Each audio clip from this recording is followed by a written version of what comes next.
Tämä viittaisi siihen, että siellä muutama lisäsekunti tulee. Täällä on nyt niin kauhea mylläkä ja huuto, että mitään ei kuulu.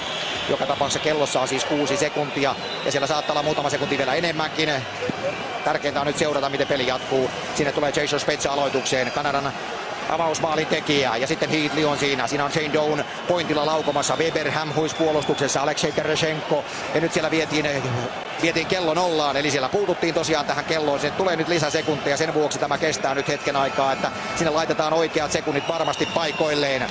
Joten yleisö saa varmasti sitä, mitä haluaa, jännitystä lisää.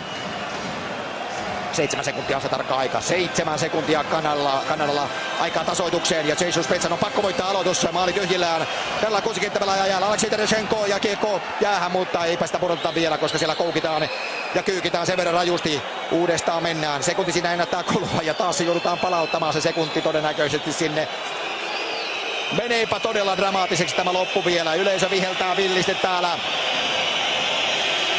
Aleksei Morozov, joukkueen kapteeni, odottaa. Hän tietää, että hän on se pelaaja, joka pääsee hakemaan sen pokaalin, jos se Venäjällä se pokaali tulee. Mutta siihen on vielä matkaa. Se 7 sekuntia. Spezza aloituksen. Jos Kanada voi tästä tekee maalin, niin se on loistava suoritus. Mutta tekeekö sitä maalia enää? Venäjä kaivaa kiekko sieltä itselleen. Eikä tee. Konovikov pääsee väliin. Ottaa taklaukset vastaan. Venäjä voittaa maailmanmestaruuden. Venäjä voittaa toisen kerran peräkkäin maailmanmestaruuden. Ja hirvittävä riemu alkaa täällä Bernin hallissa.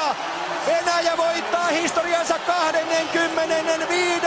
maailmanmestaruuden ottelussa, joka jää jälleen historiaan hienona, kiihkeänä, jännittävänä, dramaattisena otteluna, jonka ratkaisee Alexander Radulov ajassa 34-30.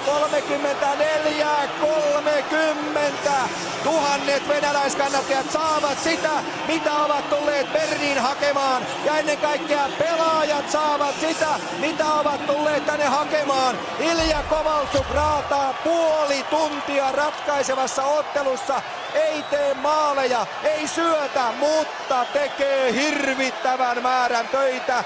Ja Alexander Radulov, hänellä on tänään tanssin päivä. Hän on nyt sitten se nimi. Ilja Bryzgalov, 37 torjuntaa tässä ottelussa. Venäjä voittaa vuoden 2009 maailmanmestaruuden, vaikka sen matkalla myös